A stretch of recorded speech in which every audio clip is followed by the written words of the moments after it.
There's a great wisdom in silence.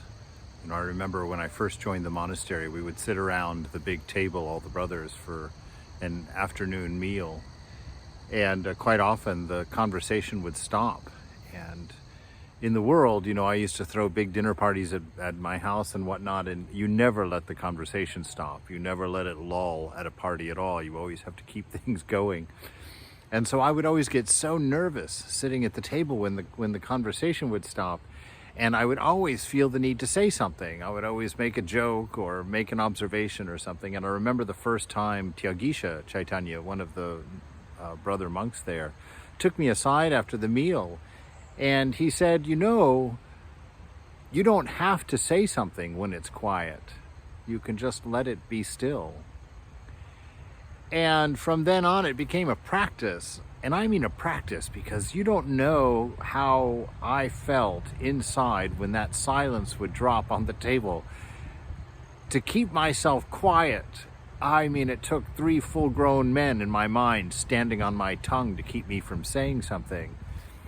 And I never quite understood. And as the years have passed, and I've begun to appreciate silence as a source of deep knowledge and deep wisdom. Rumi says, the quieter you are, the more you can hear.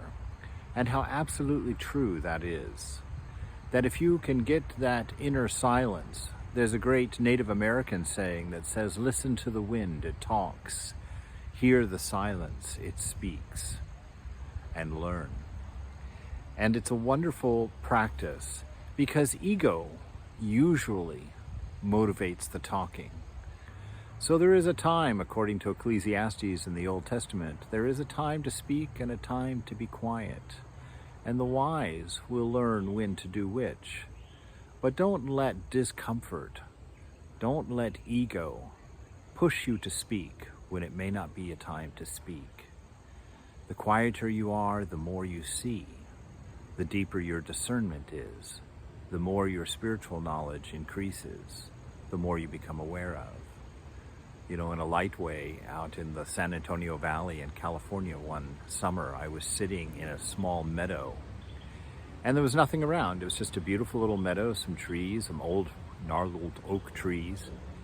And as I sat there, I was trying to meditate, and as I sat there in quiet for, an hour or two, by the time I had finished, rabbits had come out of the woodwork, a gopher had come out, some beautiful birds had landed in the pond. Just nature came alive. And I realized, just sitting here being quietly, appreciating the world, it opens to you.